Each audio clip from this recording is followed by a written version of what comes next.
So, hi, this is me again. Well, I guess you made it to this series, which is basically, I guess we can call it how to get how to make your competition irrelevant. We can also call it what you need to know as an executive to survive and live your life. We can call it lots of things. We can call it the second business you never knew you had, which is marketing. If you're not as good in marketing as you are delivering your service or making your service or your product, whatever it is you do, let me tell you something, you'll have a difficult time. By difficult time, what I mean is you won't make the money you could possibly make, not even by a long shot, and you will be grinding. You'll be getting frustrated. You will be getting a few more gray hairs than you should be getting. You will be spending less time with your family, and that's what it is all about.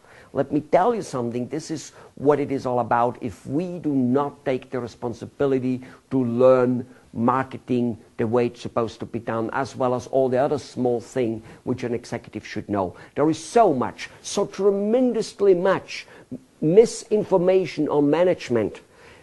It is unbelievable. There's so much misinformation on marketing. It is unbelievable. I constantly talk to business owners who tell me, this marketing wouldn't work for me because I'm in an elegant business. Just the other day, the son of a restaurant owner told me that.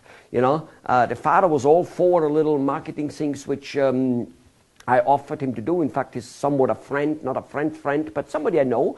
And I was willing to help him out with his restaurant, actually offering my marketing, a part of my marketing service, totally for free. And the father was all for it, maybe because it's free, it doesn't really matter, but one way or the other way, and then turns me over to his son, and his son goes, oh, this wouldn't work for us because we're an elegant, fine dining restaurant. I had to laugh. Unbelievable. On top of it, I was probably running some of the most first-class fine dining establishments in the world. And now being in marketing, and he tells me it wouldn't work. However, other people tell me that. Be it a business manufacturing guy, be it a dentist, be it a whatever. This wouldn't work for us because. And yet, while they say so, they're struggling. They're having a hard time. Oh, my God, why would they do that? In any case, that's what this series is all about. All right? Let me tell you something. Look forward to it like there is no tomorrow. Really. Go ahead, take a pen, write, do things, but do not, while you write and take notes, do not miss what I'm saying. On top of it, obviously, you can listen to it over and over again. But get in the basic, gesture of the whole thing and realize what this is all about. This is about attracting so many new prospects, not necessarily clients here. The prospect and the clients are two different things. It's about attracting so many new prospects who inquire about your service, who have some interest about your service, that even if your closing ratio stays the same, that you are going to make a lot of more money because of so many more people coming in, and everything will start flowing into place. All right, let's get started here. Let's get started with one particular area on how your organization is organized. And this is very different, different countries, literally. We do business and consulting in I think 4 countries, maybe even 4 continents, since we do a little bit in Europe, not too much, lots of it in the United States, a fair amount in Asia, in Taiwan and in India. And then, of course, we have the United States. So I think we have, several countries and several continents covered. And even though there are differences, there are huge similarities, and the truth is it's always working the same way, and some of the mistakes are made everywhere. Some countries and some areas make some mistakes more than others, but the truth is almost all of them make them. The one I'm going to explain now in terms of organization is extremely violated in countries like India. It is violated in the United States as well. Keep in mind, even in the United States, this country with this phenomenal business sense and whatever it is, 17 or some out of 21 businesses go broke within the first 2 to 4 years. Okay, we're talking a 90% going broke within 2 to 3 to 4 years. Period.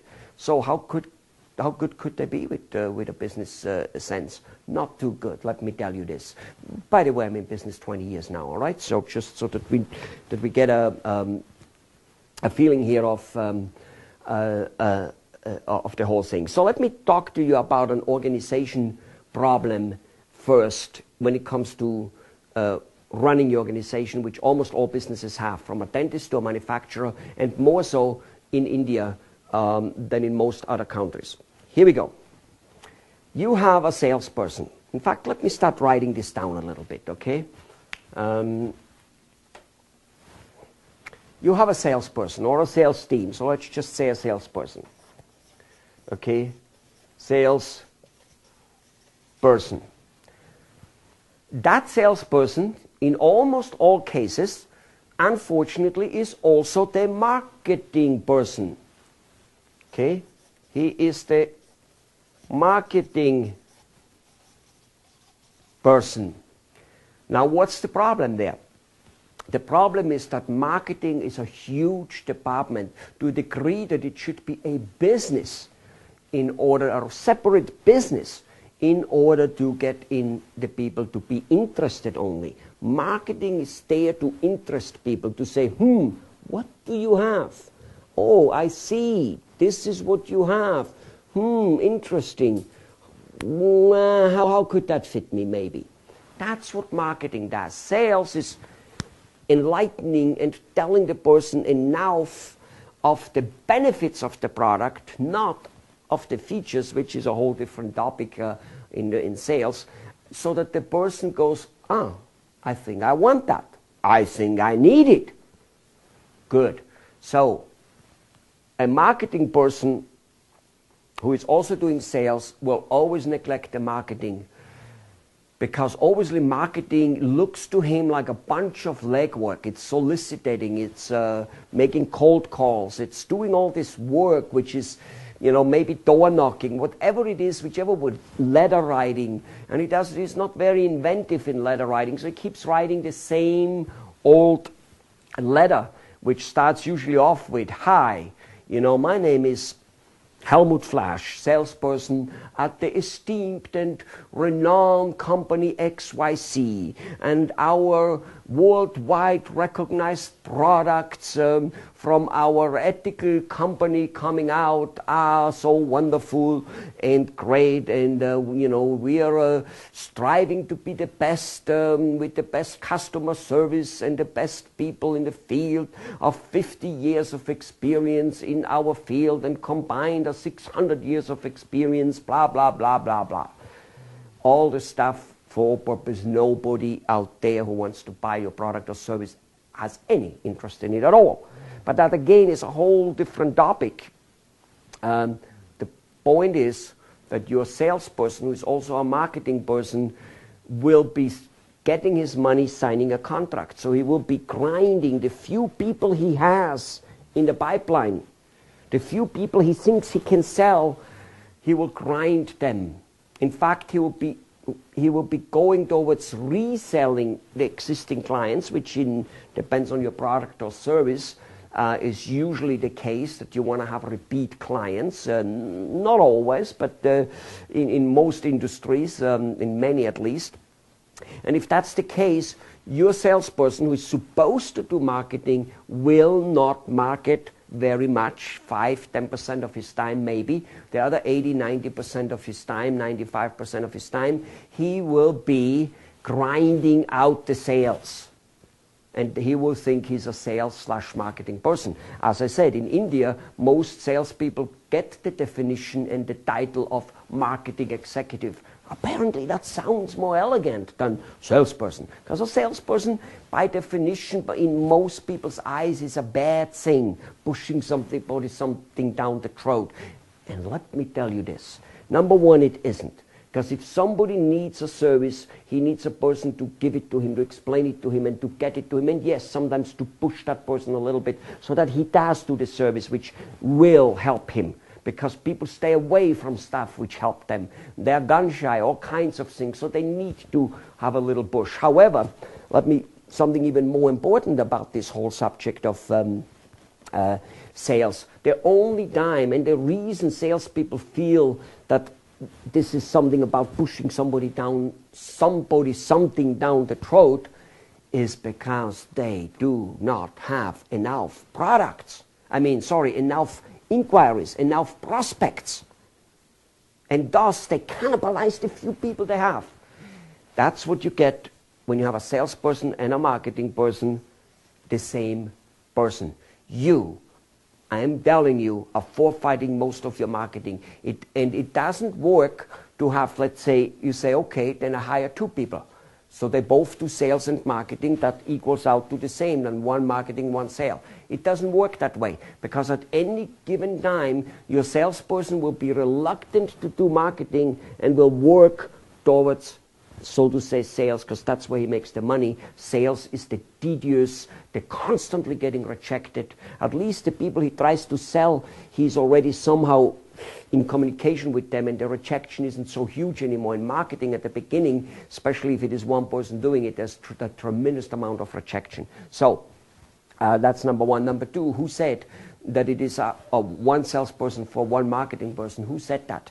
We're going to get into the marketing area quite a bit, and you will realize how much there's to do and what type of knowledge it requires. Okay? Very different knowledge than selling, even though there's some similarity, obviously. Let's go on here. There's more devastating news. Most people, and again, some countries more than others, and not just on the last 2 in India, and over the last 15 years since I've consulted in India, I noticed it's more down there than in America, but America has the same problem actually, to a degree. The person is now also doing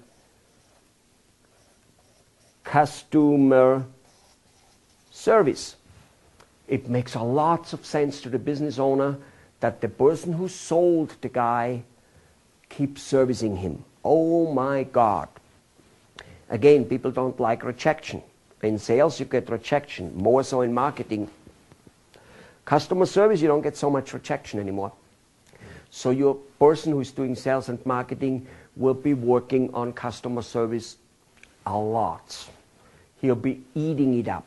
On top of it, there is this ethical belief, and it's right, it's correct, that the customer is gotten and he must be serviced good. Of course he must be. And the customer, as you probably well know, have you ever noticed a customer who has like a couple more things to complain and to kind of just ask lots of questions than he could and should? Yeah, they do that. They tend to do that. And that's fine. We still should service them. But it shouldn't be at the cost of doing sales and marketing, because that's where he will spend his time, sales and marketing. Unbelievably lots of time. Marketing will almost fall away. Sales will become weak.